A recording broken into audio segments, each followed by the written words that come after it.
안녕하세요. EBS에서 국어 강의하고 있는 김철회라고 합니다.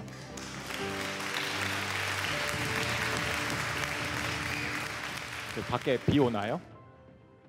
아까 방금 전에 휴대전화로 날씨 봤더니 여기 군자동에 비가 온다고 하더라고요. 근데 사실 제가 어제 일기예보를 보고 비 온다 비 온다 걱정을 굉장히 많이 했습니다.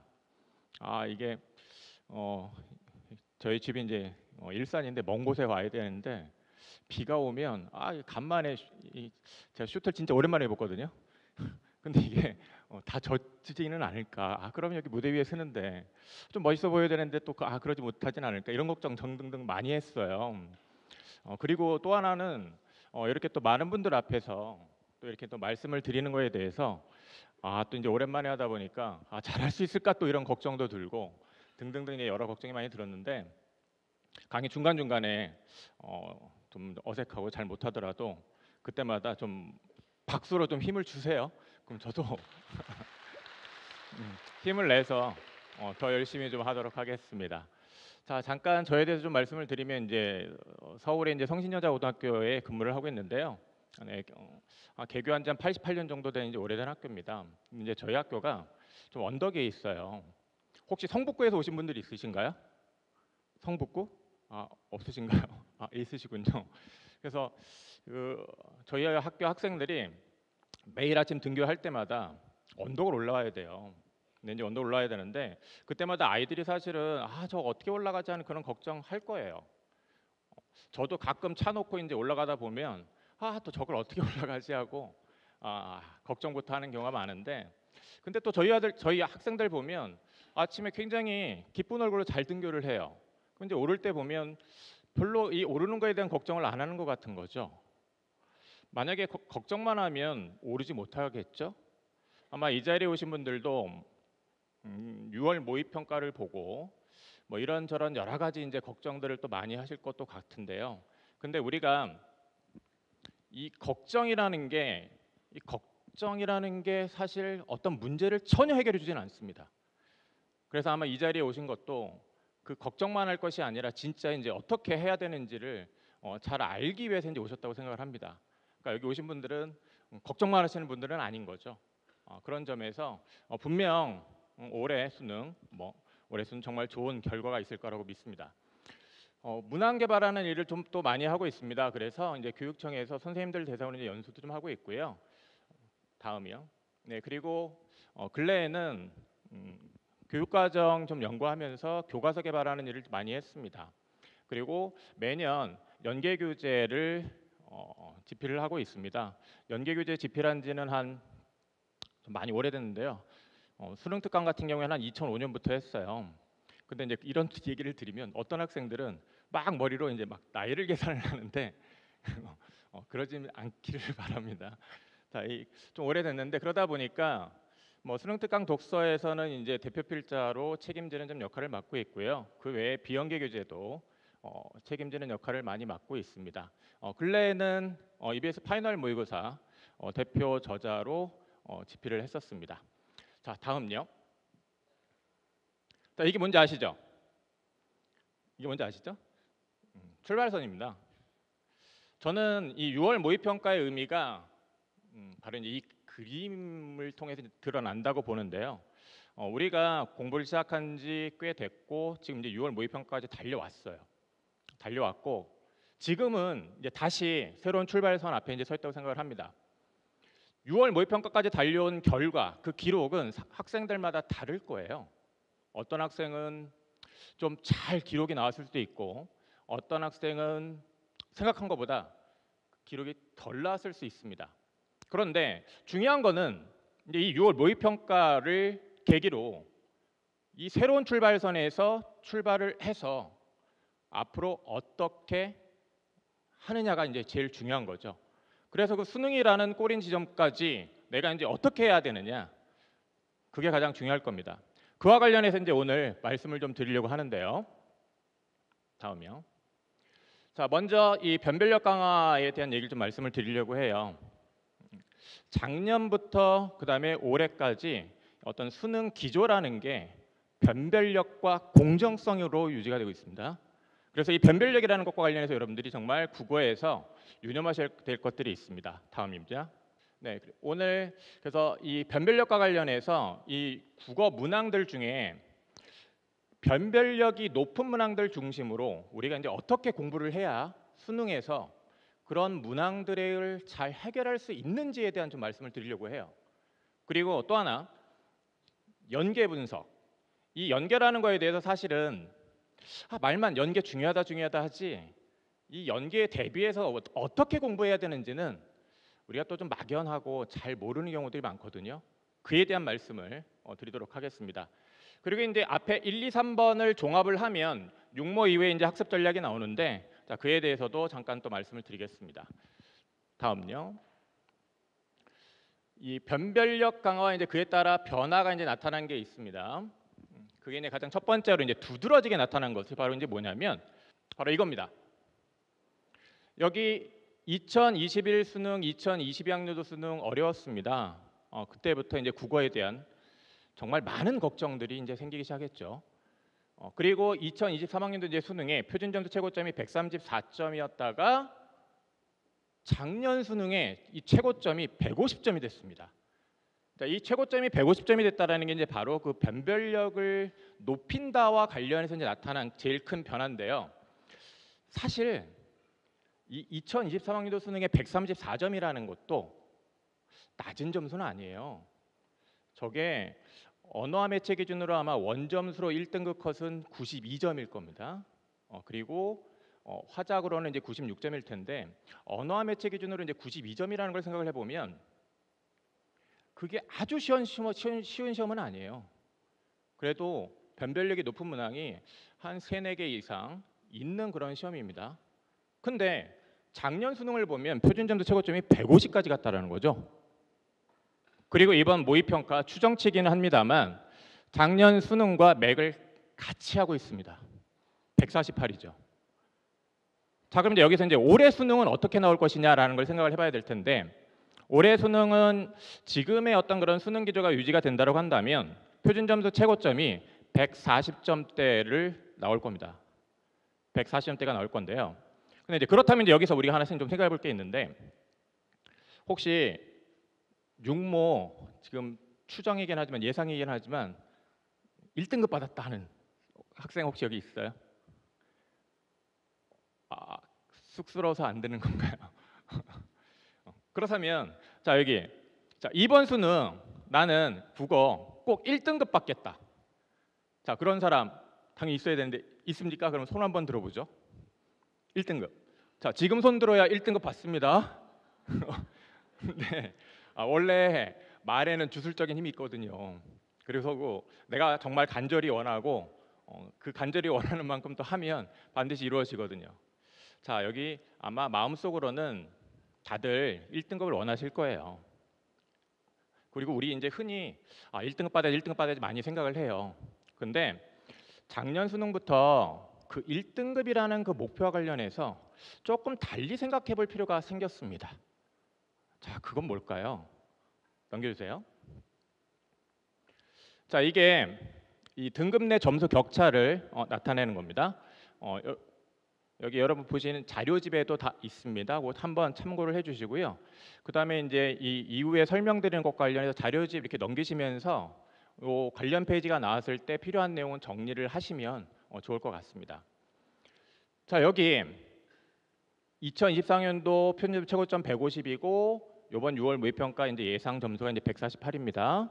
근데 이제 2023학년도 수능 134였고요. 자, 여기서 잠깐 약간 어렵진 않습니다. 덧셈을 한번 해보도록 하겠습니다. 자, 어떤 덧셈을 할 거냐면요. 우리 2등급과 3등급의 2등급과 3등급 그 내에서의 점수 차이 두 개를 합쳐보겠습니다.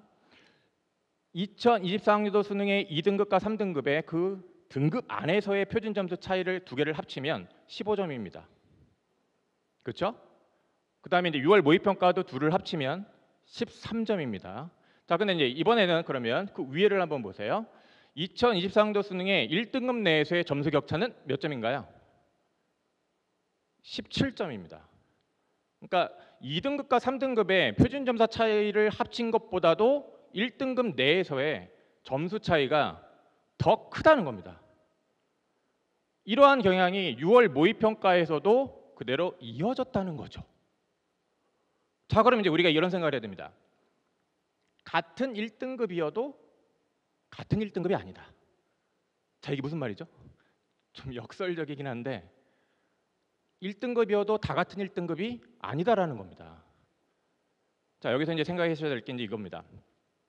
표준 점수를요, 이제 140점 정도를 기준으로 삼아서 나눠서 좀 생각해 보실 필요가 있습니다. 나는 그냥 최저만 맞추면 돼 하면 물론 1등급 받으면 됩니다. 하지만 정시까지 이제 생각을 해야 된다고 한다면 1등급을 둘로 나눠서 생각하세요.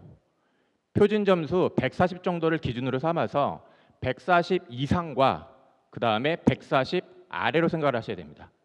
자, 그렇다면 우리가 목표를 이제 삼을 때 어떤 생각을 해야 되냐면 난 1등급 받을 거야 이거 아니고요.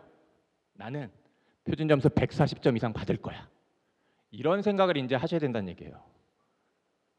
그렇다면 표준 점수 140점 이상을 받아야 된다고 생각을 한다면 그래야 이제 경쟁력이 생기거든요. 그러면 이제 공략해야 되는 게 어디냐라는 건데 그 공략 지점은요.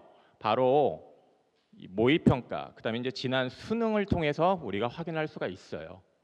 그래서 이 6월 모의평가에 대한 분석이 중요한 거죠. 다음 보겠습니다. 자, 이 국어문항의 특징 이제 학습 포인트 이제 살펴보도록 하겠는데요. 작년 그 수능 끝나고 그 강의 수강후기에 이런 게 올라왔었습니다. 아, 선생님 제가 9월 모의평가 15번 문항을 그걸 더 공부를 하고 수능을 봤어야 되는데 그걸 잘 공부를 못하고 봐서 정말 아쉽습니다 하고 후회하는 그런 수강후기가 있었습니다. 혹시 이제 여기 앞에 학생들도 있고 한데요. 9월 모의평가 15번과요.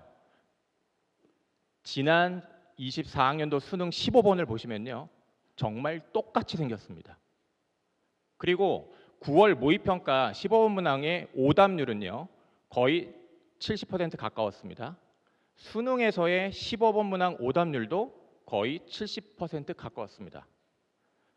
근데 중요한 건 뭐냐면 그 문제를 해결하기 위해서 어떻게 독해를 해야 했고 그 문제를 해결하기 위해서 어떻게 문제를 풀어야 하는지가 똑같았다라는 거예요. 같았다라는 겁니다. 메커니즘이 같았어요. 그러면 내가 그 9월 모의평가 문항 그 15번에 대해서 자, 모의평가 봤을 때 틀렸습니다. 잘 못 풀었어요. 그럼 분석하고 이걸 잘하기 위해서 내가 어떻게 했어야 되는구나 라는 거를 잘 익히고서 수능시험장 갔다라고 한다면 똑같으니까 잘 읽고 잘 풀었을 거라는 거죠. 자, 그런 점에서 이 모의평가라는 것을 누구나 강조를 하는 겁니다. 다음 보겠습니다. 자, 여기 화법과정문 선택에 이제 오답률 탑10이 있습니다. 여기에서 이제 눈여겨보셔야 할 이제 포인트가 좀 있는데요. 먼저 이제 첫 번째, 변별력이 높은 문항이다라고 한다면 이제 이런 기준을 가지셔야 돼요. 오답률이 60% 이상이 되면 변별력이 매우 높은 문항이다. 그리고 그 변별력이 높은 그 문항들에 대한 학습을 내가 철저히 하고 수능 시험장에 가야 한다. 이런 생각 하셔야 됩니다. 왜냐하면 앞서 말씀드렸듯이 모의평가의 그 지문 패턴과 문제 패턴이요. 수능에 그대로 이어지는 경우가 많아요. 그러면 이 모의평가에서 오답률이 높았던 그 문제 유형의 그 지문 유형의 패턴이 수능에 그대로 이어지거든요. 이 문항들에 대한 학습을 철저히 해야 된다는 거예요. 자, 여기 장문이 보이실 거예요. 장문. 저 위에 3위에 있는 장문의 오답률 한번 보실래요? 75.3% 어마무시하지 않습니까? 진짜 정말 너무 많은 학생들이 틀렸다는 얘기예요. 그 다음에 42번 저 장문 문항의 오답률도 63.8%입니다. 굉장히 높죠. 지난 2024학년도 수능에서도요. 오답률 탑10 안에 작문 문항이 2문항이 있었습니다. 선택 과목에서도 이렇게 오답률 높은 문항이 나오고 있다는 것은 화법과 작문 선택한 분들 저 작문 2개 정도의 문항이 계속해서 오답률이 높다라는 거에 대해서 반드시 신경 써야 됩니다. 그리고 그 패턴에 대해서 익히고 가야 됩니다. 자, 요게 이제 또 이제 포인트가 되겠고요. 그 다음에 여기 빨간색으로 음영 처리되어 있는 거 한번 보시겠어요? 이게 뭘 의미할까요? 빨간색으로 음영 처리되어 있는 것. 설마 정답 뭐 이렇게 생각하진 않으시겠죠? 자, 정답이 2개인 경우 있으면 안 됩니다. 정답은 파란색으로 표시를 해드렸습니다. 자, 그럼 이 빨간색이 의미하는 건 뭘까요? 네, 매력적인 오답입니다. 매력적인 오답이고요. 그 다음에 조금 다르게 말씀드리면 함정이 있는 선택지라고 말씀드릴 수도 있겠습니다. 특히나 자, 첫 번째 이자 1등한 거 보세요. 1등한 거 이번에 9번 문항에 1등을 했습니다. 자, 거기에 정답에 대한 반응률을 보시면 21.2%입니다. 근데 매력적인 오답 2번의 반응률 한번 보세요. 36.6%입니다. 그러면 저 말은 틀린 오답에 학생들이 정답보다 더 많이 반응했다는 얘기예요. 이유가 있지 않을까요? 이유가 있지 않을까요? 그리고 그 이유 때문에 내가 수능 봤을 때 그 똑같은 이유 때문에 또 틀릴 수 있지 않을까요? 또 틀립니다. 제대로 공부 안 하면. 저기에 반드시 넘어서야 하는, 극복해야 하는 것이 있는 거예요. 자, 그렇기 때문에 여기 이 매력적인 오답에 대한 학습을 반드시 해야 한다라고 강조 말씀을 꼭 드리고 싶고요. 그리고 이제 이 기준을 이제 어떻게 잡으시면 되냐면 20% 정도를 생각하시면 돼요.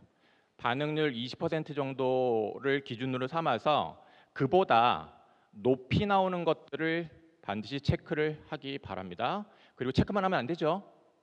체크만 하고 20% 넘었지? 체크. 공부를 해야 됩니다. 그 문항에 대한 분석을 해야 됩니다. 자, 그게 이제 핵심이죠. 다음 보겠습니다. 자, 이번에 이제 언어와 매체인데요.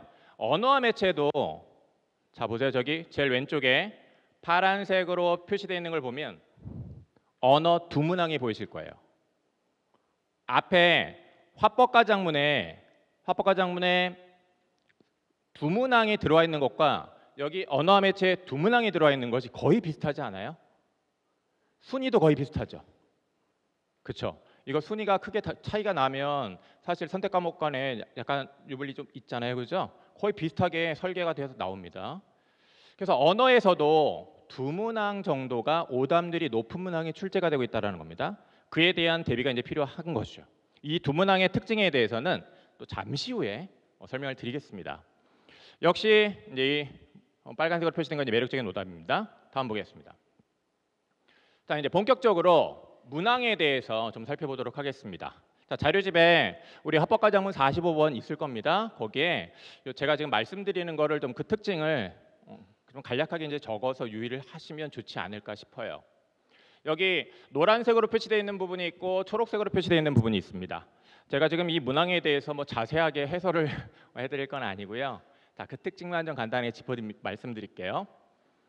자, 먼저 우리가 이제 짚어야 될 것은 정답은 2번이에요. 정답은 2번인데 5번에 대한 반응률을 봐주세요. 정답보다 어때요? 무려 20%가 넘게 반응이 왔죠. 자, 그렇기 때문에 화작 너무 쉬운 건데 왜 틀리지? 그게 아니에요. 이렇게 많이 틀리는 거예요. 자, 여기 초록색으로 표시되어 있는 거를 저 왼쪽에 자료에서 이제 찾으시면 관련 있는 부분입니다. 그리고 노란색으로 표시된 게 저 2번 선택지랑 관련 있는 부분입니다. 그래서 2번 선택지는 저기 나와 있듯이 문단과 문단 간의 관계와 관련해 가지고 저 내용 추가된 거에 대해서 맞다고 판단했어야 되는 겁니다. 근데 그 정답에 대한 판단을 잘 못했다 칠 수 있는데 근데 더 문제가 되는 게 있어요. 여기에 더 문제가 되는 게 있습니다. 우리가 이 학생들이요 시험 볼 때 시간 안에 많은 문제를 풀어야 되다 보니까 약간 쫓깁니다. 더군다나 10분 남았다라는 표시를 알려주는 어떤 신호가 왔을 때 10분 남았습니다 했는데 내가 못 푼 문항이 한 10문항 정도 남아 있으면요, 그때부터 심장박동수가 막 올라갑니다. 막 올라가고요, 진짜 초긴장 상태가 되거든요. 그래서 저는 예전에, 지금 오래되긴 했습니다만, 진짜 어떤 학생은 정말 그 몇 분 안 남은 그 순간에 OMR 카드 작성하다가 OMR 카드 이렇게 옆으로 긋는 것도 봤어요. 너무 떨려가지고. 그런 상태가 되는데 그렇게 쫓기는 마음이 있어요, 시험 볼 때. 근데 이제 쫓기다 보니까 좀 빨리빨리 하려는 경향이 있습니다. 여기 이 보라색으로 자주색으로 표시되어 있는 말 보이죠? 글의 주제와 관련이 없는 내용이 물으란 말이 있는데 저게 문제였어요. 우리가 이제 학생들이 많은 문제를 이제 풀게 되는데 그 많은 문제를 풀 때마다 이 보라색으로 표시되어 있는, 자, 주제와 관련이 없으므로 삭제했다, 주제와 관련이 없으므로 삭제한다라는 걸 너무나 많이 봤어요. 너무나 많이 봤고, 그 너무나 많이 봤을 때 그냥 을에 맞는 말로 자꾸 판단을 했었어요. 또 실제로 맞는 선택지가 대부분이었어요. 근데 2번 선택지는 맞는 게 아니었어요. 정답 2번이잖아요. 그럼 이게 틀린 거였죠. 바로 이제 여기 문제가 있는데요. 관습적으로 판단을 하면 안 됩니다. 쫓긴다고 해가지고 그냥 이건 맞는 거지 하고 생각 없이 판단하면 안 됩니다. 자, 여기에서 작년 수능과 이제 올해 이제 6월 모의평가를 통해서 나타나는 그 경향과 관련해 가지고 하나 강조드리고 싶은 게 있는데, 그건 뭐냐면 바로 눈과 머리, 눈과 추론입니다. 국어 문제 눈으로 풀어야 될까요? 눈으로 풀면 안 됩니다. 이제 머리로 풀어야 됩니다. 추론해야 됩니다. 근데 자꾸 눈으로 풀어요. 이거 비슷한 거 있으면 맞다고 자꾸 생각합니다. 그거 반드시 지금부터 고쳐야 됩니다. 그것만 고쳐도 정말 점수 많이 오를 거예요. 다음 보여주세요. 네, 그래서 이 반드시 머리를 쓰자, 자꾸 머리를 쓰는 훈련하자, 추론 특히 중요합니다. 저 2번 선택지 그냥 단순하게 판단하는 게 아니라 그래도 한번 생각했어야 돼요. 그 다음에 관습적으로 이렇게 자꾸 그냥 을에 문제집 풀 때 맞다고 생각했다고 해가지고 여기서도 맞는 거 아니에요. 맞다고 판단하지 말자. 아마 여기 있는 사람들 중에 화법과정 선택자 중에 이 5번 선택지 선택한 학생 있을 거예요. 이게 사실 조사하면 분명히 있을 텐데 그러면 안 됩니다. 그 다음에 여기서 이제 하나 또 이제 강조드리고 싶은 게 있는 게 뭐냐면 자주색으로 표시되어 있는 거 있잖아요. 요거 잘못된 내용을 살짝 끼워 넣은 거예요. 자, 보세요. 시작할 때 청소년 국가유산 짓기 및 참여 방법 삭제했다 이렇게 돼 있잖아요. 시작과 끝만 연결하면요 맞는 말이에요.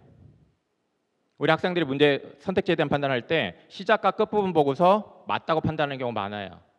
근데 중간에 살짝 이렇게 잘못된 내용 끼어들어 있습니다. 이거에 대해 유의해야 된다.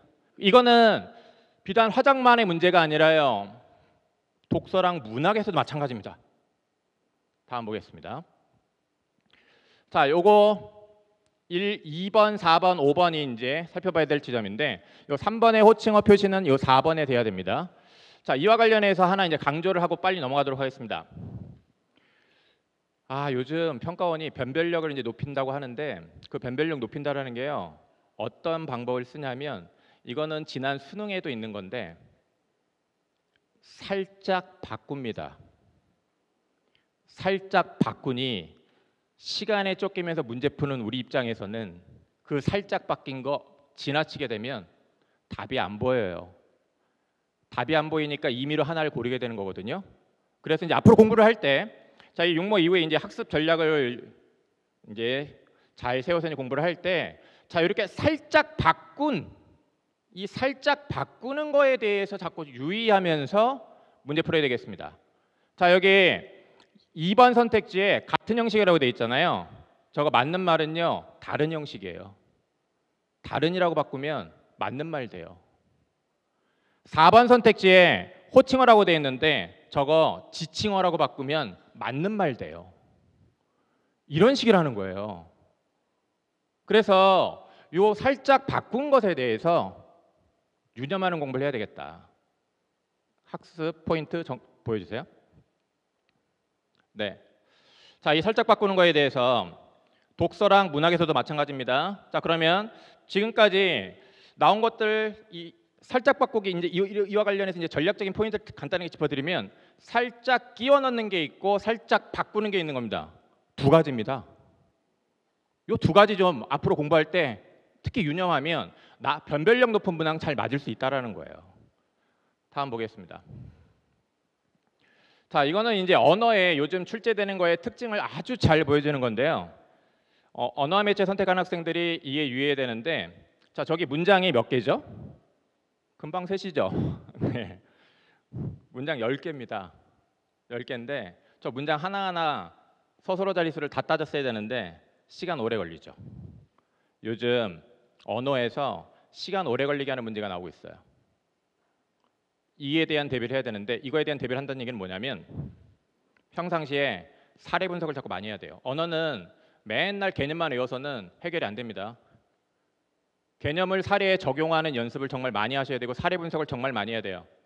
그래서 그 사례 분석을 많이 했으면 그 훈련한 만큼 좀 더 빨리 좀 더 정확하게 요소별로 짚어낼 수 있거든요. 그런 공부를 집중적으로 해야 됩니다. 특히나 저 4번 선택지를 많이 골랐는데 저 4번 선택지의 두 개의 문장은요 매우 유사합니다. 매우 유사해요. 근데 다른 점이 있어요. 지금 이 문제는 같은 거 고르는 거거든요. 4번은 유사해 보이지만 다르기 때문에 답이 아닙니다. 그래서 옆에 자, 학습 포인트 보여주세요. 유사해 보이는 사례들의 차이점을 반드시 잘 분석하는 훈련이 이 문법에서는 포인트입니다.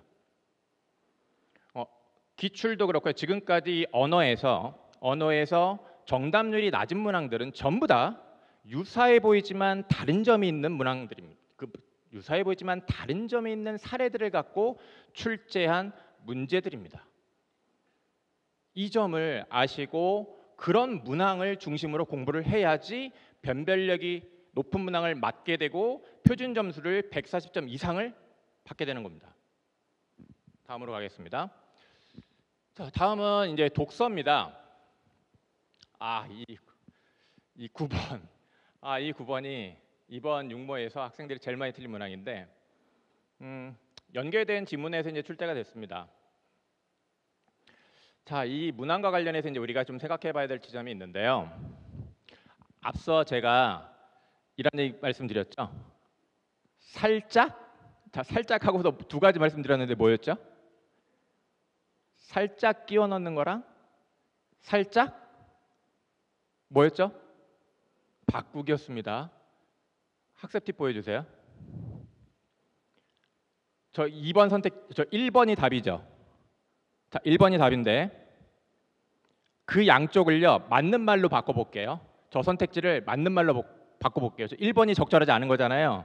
제가 저거를 맞는 말로 금방 바꿀 수 있습니다. 이렇게 바꾸면 됩니다. 그 한쪽이라고 바꾸면 됩니다. 금방 바꿨죠. 그럼 맞는 말 돼요. 그러니까 한쪽을 양쪽이라고 바꿨어요 지금. 그럼 저런 거에 대해서 학생들이 무심코 그냥 지나갈 수 있는 거 아닙니까? 근데 평가하는 입장에서 보면요 한쪽과 양쪽을 구별하는 건 굉장히 중요한 포인트라고 생각할 수도 있어요. 왜냐하면 이 지문의 이 중합 과정에 대한 이해를 잘 했는지를 물어야 되는데 잘 이해를 했는지를 묻는 데 있어서의 포인트가 한쪽이냐 양쪽이냐가 될 수 있습니다. 한쪽 끝에 생기거든요. 한쪽 끝에 생성이 되거든요. 그걸 이해를 했어야 되는 거거든요. 그래서 자, 뭐 이것저것 다 제하고 일단 이 살짝 바꾼다라는 거에 대해서 꼭 유의를 하자. 기억하시고요. 그 다음에 저 2번 선택지는요. 저렇게 똑같이 생긴 문장을 아무리 지문에서 찾으려고 해도 지문에 없습니다. 요즘 기출 분석하면요. 이게 비단 이 육모만이 아니라 요즘 근래에 출제된 수능 국어 좀 어렵다고 하면요. 전부 다 선택지에 있는 그 말 문장을 지문에서 찾으려고 하면 지문이 안 보여요. 안 보여요. 눈으로 풀면 안 된다라는 겁니다. 머리로 풀어야 돼요. 그래서 지금 저기 주황색으로 이제 표시되어 있는 내용을 바탕으로 추론을 해야 2번 선택지에 대한 판단을 할 수 있어요. 그럼 문제 푸는 학생들이 이제 뭐냐면 저 2번에 대한 판단이 안 됐을 겁니다.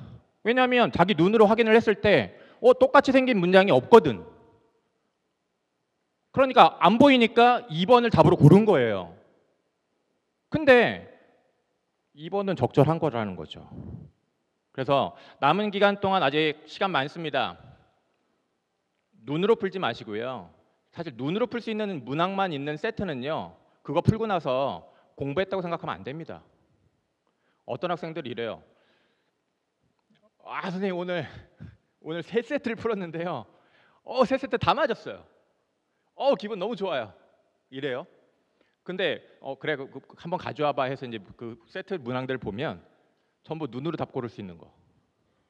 그건 공부한 게 아니에요. 그런 문항만 맨날 풀어봐야 자기한테 하등 도움이 안 돼요. 공부를 한다라는 건 머리로 자꾸 써야 됩니다. 다음 보겠습니다. 네, 이제 이것도요 마찬가지로 이제 추론을 해야 하는 그런 이제 문항입니다. 추론을 해야 되는 문항인데, 자 이와 관련해서는 하나 이제 좀 팁을 좀 드리고 넘어가도록 하겠습니다. 자 저기 뭐 주황색, 초록색 이렇게 표시되어 있는 것들이 있는데요. 학생들 잘 요걸 자꾸 명심하고 연습하세요. 국어 문제의 선택지를요 자꾸 다른 말로 바꿔보려고 하셔야 돼요. 다른 말로 바꾸려고 해야 되는데 그 무슨 말이냐면, 자 학습 팁 주세요. 자 견해 주장 비교하는 건 뭐 기본적으로 이제 자주 나오는 거고요. 자 선지의 말을 자꾸 치환해야 되는데 해볼게요. 도덕 문장이 태도나 감정을 표현한다는 주장을요 다른 말로 치환하면 A어의 주장입니다. 그 다음에 태도에 대한 태도, 저 말을요 다른 말로 바꾸면 보기에 있는 말로 바꿀 수 있는데, 저기 초록색으로 표시되어 있죠. 태도에 대한 태도는 주관적 태도라고 되어 있습니다. 그렇죠? 주관적 태도라고 바꿀 수 있어요. 그러면 저 위아래가 다 주관적인 거고요. 참과 거짓이 없는 공통점이 있습니다. 치환하면 답에 대한 접근이 잘 되는 경우가 많아요. 여기 주황색도 마찬가지입니다. 선호, 찬성을요 감정, 태도로 바꿀 수 있었습니다. 자꾸 이렇게 다른 말로 치환하는 연습을 꼭 하기 바랍니다. 다음입니다. 자 여기 이 15번 보면 이와 관련해서는 하나 좀 말씀드리면, 문제 삼고 있는 것을 정확하게 파악해야 된다는 걸 좀 이 문항과 관련해서 적어 가시면 좋겠고요. 문제 삼고 있는 것을 정확하게 파악하는 것을 앞으로 학습 전략 공부를 할 때 반드시 신경 써서 연습하시기 바랍니다. 학습 팁 보여주세요. 여기 이 A어의 주장과 관련해서 문제 삼고 있는 것은요 직관적으로 타당해 보인다는 게 문제 삼는 게 아니에요. 그 직관적으로 타당해 보인다 다음에 하지만 다음에 초록색으로 표시되어 있는 거 있죠. 그 다음 문장이 문제 삼는 거였어요. 문제 삼는 거니까 비판이죠. 그래서 1번이 틀린 거였거든요. 그리고 또 하나, 독서는요 배경 지식이 굉장히 중요합니다. 그 배경 지식은 연계랑 그 다음에 기출을 통해서 이제 확인되는 건데요. 이건 기출에 그 전권 긍정식 이런 게 있습니다. 그래서 이제 기출을 통해서 배경 지식을 또 쌓을 수도 있는 세트였습니다. 자 다음 가겠습니다. 자 여기 요 문항도요. 자, 학습팀 먼저 주세요. 여기 3번 선택지 학생들이 엄청 많이 골랐거든요. 이게 이제 문학에서 제일 많이 틀린 문항인데요. 이것도요 왜 틀렸냐면요, 학생들은요 평상시에 공부할 때 너무 많이 현실에 얽매이지 않겠다는 태도를 맞는 말로 봤어요. 각종 문제집에서 맞는 말로 봤었습니다. 그러다 보니까 관습적으로 그냥 맞겠지 하고 판단한 거예요. 그러니 답이 안 보이지. 유념하시기 바랍니다. 다음 가겠습니다. 자 연계 분석인데요. 자 다음 볼게요. 자 이번에 이제 연계된 것들인데, 이 연계된 것 관련해서 이제 생각해야 될 건 뭐냐면, 일단 간단하게 이해를 하시면 됩니다. 연계 체감도가 높아졌다. 높아졌다 생각하면 되고요. 그다음에 이제 이렇게 막연하게 생각만 할 것이 아니라, 자 구체적으로 좀 살펴보도록 하겠습니다. 다음요. 자 여기 노란색으로 표시되어 있는 거 있죠. 자, 이 세트가 연계된 거는 얼마나 잘 연계된 건지는 제가 잘 알아요. 왜냐하면 제가 수능 특강의 GP라는 세트에서 연계가 됐거든요. 자, 여기 이 노란색으로 표시된 거를 보면 개념 연계됐습니다. 공유결합, 단일결합, 이중결합. 자, 그 다음에 그와 관련된 원리 연계됐고요. 옥텟 규칙과 관련된 원리 연계됐습니다. 옆에 학습 팁 보여주세요. 좀 여기 오신 분들은 이제 앞으로 연계교재 공부할 때 이것 좀 정리하시고 이것 좀 신경 쓰면서 공부하시면 좋겠는데, 개념 원리에 관한 정보가 연계가 됩니다. 그리고 또 하나, 지난 수능에서도요, 독서 지문의 1, 2, 3문단에는 연계교재에 있는 정보들이 대거 제시가 됐어요. 그리고 뒤에 4, 5문단이 그 앞에 있는 내용을 응용해서 설명하는 거였습니다. 그럼 생각해 보세요. 앞에 1, 2, 3문단에 연계된 거를 내가 수능 직전에 그 연계교재를 통해서 미리 봐서 다 알고 있는 거였어. 다 알고 있는 게 나왔어. 그러면 시험장에서 그 지문을 읽을 때 어떻게 읽을까요? 반대로 생각해 보세요. 내가 수능 시험장 가서 독서 지문을 읽는데 그 과학 엄청 딱 봐도 까다로워 보이죠? 생전 처음 보는 지문이야. 어떻게 읽을까요? 독서에서는 흔히 말하는 스키마, 배경 지식의 있고 없음이 그 독해를 굉장히 크게 좌우합니다. 연계 교재를 효율적으로 공부를 하면 나는 충분한 배경 지식을 갖고 있기 때문에 빠르게 정확하게 읽는 거예요. 그 점 신경 써야 됩니다. 다음 보겠습니다. 자, 여기 인문 지문도 마찬가지입니다. 가나가 있는데요. 가의 핵심 내용인 에이어의 주장이라는 것이 연계가 됐습니다. 에이어의 주장이 연계가 됐는데 그 가의 내용, 자 다음도 보여주세요. 그 다음도 넘어갈게요. 자, 여기 1, 2, 3문단으로 총 이루어져 있습니다. 가는 3개의 문단으로 이루어져 있는데 이 3개의 문단에서 핵심적으로 설명하고 있는 에이어의 주장이 다 연계가 된 거였어요. 그러면 또 생각해 보세요. 가의 핵심 주장을 나는 이미 알고 있는 거였어. 그럼 이걸 엄청 빨리 잘 읽을 거 아니에요, 그렇죠? 근데 연계 효과라는 게 비단 여기서 끝나는 게 아닙니다. 주제 통합 세트이기 때문에 나의 지문이 또 있어요. 근데 나의 지문이 어떤 내용이었냐면 이 가에 나와 있는 에이어의 주장에 대해서 비판하는 거예요. 가를 내가 정확하게 잘 이해를 했다고 한다면 그 나의 내용은 어떨까요? 그거에 대한 비판이니까 그것도 당연히 잘 이해하죠. 반대로 생각해 보세요. 가의 내용을 내가 잘 이해를 못했어? 그러면 그걸 비판하는 나가 이해가 잘 될까요? 안 되죠. 그게 요즘 독서에서의 연계예요.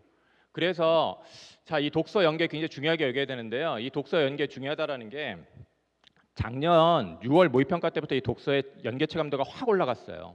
그래서 그 6월 이후에 제가 수능 특강 독서 저자잖아요. 그래서 이제 아는데 교재가 엄청 팔리기 시작했어요. 더 많이 팔리기 시작했어요.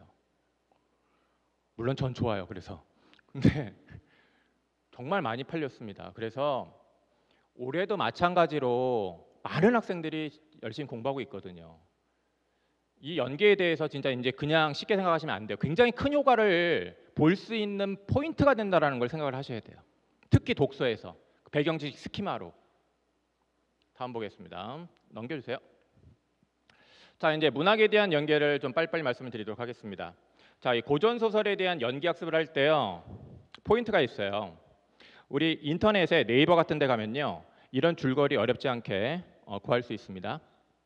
네, 이 줄거리에 지금 여기 노란색으로 표시되어 있는 거 있잖아요. 이게 수능 특강 문학의 지문으로 제시된 부분입니다. 자, 저 지문으로 제시된 부분을 보면요, 저기서 우리는 누구나 쉽게 애봉과 왕이라는 인물이 대립 갈등하고 있다는 걸 알 수가 있습니다. 그러면 이제 수특 지문에서 왕이와 애봉의 대립 갈등이 있는 거죠. 근데 이 애봉이라는 인물과 대봉이 한 편이에요. 그러다 보니까 대봉도 왕이랑 대립 갈등이 있죠. 자, 이게 고전 소설의 연계 포인트는 바로 그 대립 갈등입니다. 그래서 교재에 수록되어 있는 부분을 중심으로 앞뒤로 대립 갈등하는 내용을 줄거리에서 짚어서 정리하세요. 저런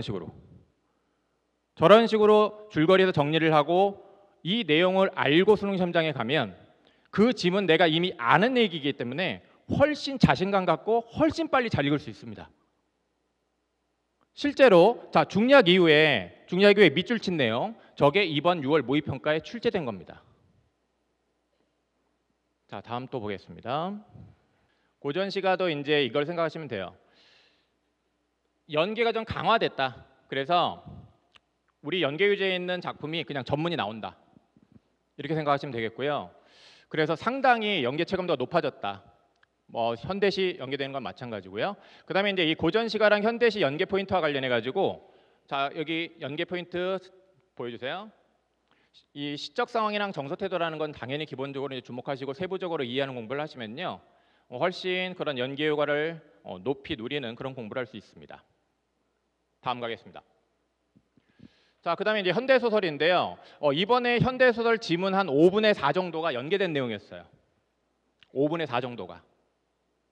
그리고 그만큼 연계가 안 되다 하더라도요. 자, 평상시 공부하실 때 다음 포인트 보여주세요. 이 사건 상황이나 심리 태도 의식을 특히 신경을 쓰시고요. 저게 꼭 연계가 됩니다.